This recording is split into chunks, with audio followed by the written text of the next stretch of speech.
Breaking news చూస్తున్నాం. ఆదిలాబాద్ పట్టణంలోని శాంతినగర్ కాలనీలో మున్సిపల్ రోడ్డును కబ్జా చేసి ఫోర్జరీ పేపర్లతో స్థలాన్ని ఆక్రమించుకున్న తెలంగాణ జాగృతి జిల్లా కన్వీనర్ రంగినేని శ్రీనివాసరావును ఆదిలాబాద్ పోలీసులు అరెస్టు చేశారు. ఇటీవలే ఆదిలాబాద్ రిమ్స్ ఆసుపత్రిలో ఉద్యోగం ఇప్పిస్తానని మోసగించి డబ్బులు తీసుకున్న కేసులో బెయిల్పై ఇటీవల విడుదలయ్యారు. ఇక తాజాగా శ్రీనివాస్ శాంతినగర్లోని లిటిల్ స్టార్ హై స్కూల్ వెనుక భాగంలో రోడ్డును ఆక్రమించుకుని ఫోర్జరీ డాక్యుమెంట్లతో కన్వెన్షన్ డీడీతో చలామణి అవుతున్నట్లుగా వచ్చిన ఫిర్యాదు మేరకు పోలీసులు అరెస్టు చేశారు.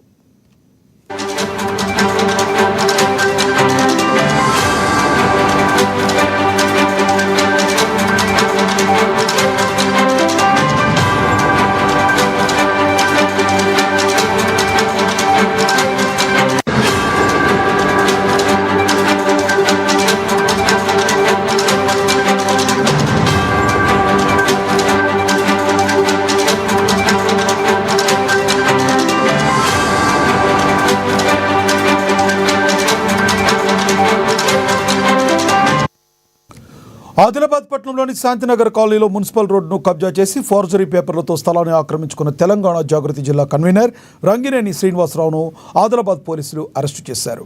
ఇదే విషయానికి సంబంధించి మరింత సమాచారాన్ని మా ఆదిలాబాద్ రీజనల్ కోఆర్డినేటర్ సత్యనారాయణ అందిస్తారు.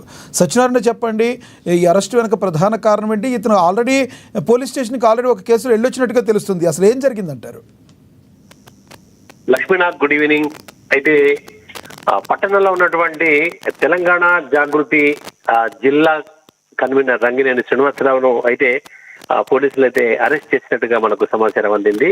సాధారణంగా ఇక్కడ పట్టణంలో ఉన్నటువంటి శాంతినగర్ ఏరియాలో ఒక మెయిన్ రోడ్ ఏదైతే ఉందో రోడ్డును కబ్జా చేసి దాన్ని స్థలంగా చేసి అది అమ్మేటటువంటి ఒక ప్రయత్నంలో నకిలీ పత్రాలు సృష్టించి, అంటే దాన్ని ఏదైతే దాన్ని పట్టాగా మార్చుకునేందుకు దాని పేరున ప్రభుత్వానికి సొమ్ము చెల్లించినట్టుగా ఒక నకిలీ చలాన్ తీసి, అలాగే ఎంఆర్ఓ నుంచి, అంటే రెవెన్యూ డిపార్ట్మెంట్ లో ఎంఆర్ఓ నుంచి తప్పుడు పత్రాన్ని కూడా తనే అప్రూవ్ అయినట్టుగా సృష్టించుకొని దాన్ని విక్రయించేందుకు ఏదైతే ప్రయత్నం చేశాడో ఆ కేసులో అయితే అతనితో పాటు అతనికి సమీప బంధువు అయినటువంటి మరొక వ్యక్తిని కూడా పోలీసులు అదుపులోకి తీసుకున్నటువంటి ఒక ఘటన స్థానికంగా అయితే కలకలం రేపింది.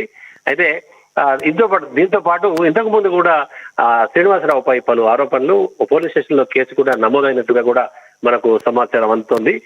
ఇటీవలే రిమ్స్ లో ఒక ఉద్యోగం ఇప్పిస్తానని చెప్పేసి డబ్బులు తీసుకొని మోసం చేసినటువంటి ఒక ఘటనలో మరి బెయిల్ పైన ఆయన బయట ఉన్నట్టుగా మనకు తెలుస్తోంది.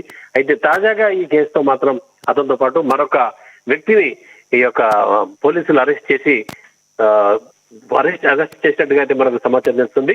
దీనిపై ఆల్రెడీ పోలీసులు ప్రెస్ మీట్ కూడా పెట్టి వివరాలు చెప్తున్నటువంటి పరిస్థితి. ఇంకా ప్రజెంట్ ప్రెస్ మీట్ అయితే పట్టణంలో పోలీస్ కార్యాలయంలో ప్రెస్ మీట్ నడుస్తోంది. అయితే ఇక్కడ దాదాపుగా ఇక్కడ ఉన్నటువంటి, అంటే ఏవైతే ఆల్రెడీ ఇప్పటికీ పోలీసులు ఏవైతే భూ కబ్జాలు ఉన్నాయో భూ కబ్జాలపై ప్రభుత్వం వీళ్ళకు ఒక రకమైనటువంటి పోలీసులకు ఒక ఫ్రీ హ్యాండ్ ఇవ్వడంతో ఆదిలాబాద్ పట్టణంలో ఉన్నటువంటి ఒక భూ కబ్జాలపై బాధితులు ఒక్కొక్కరు వరుసగా పోలీస్ స్టేషన్ మెట్లెక్కుతున్నారు.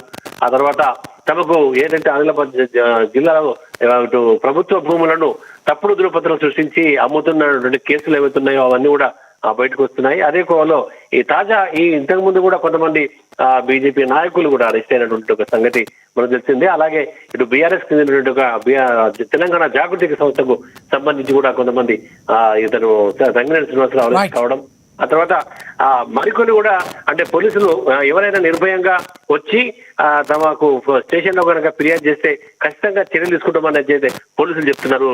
లక్ష్మీనాథ్.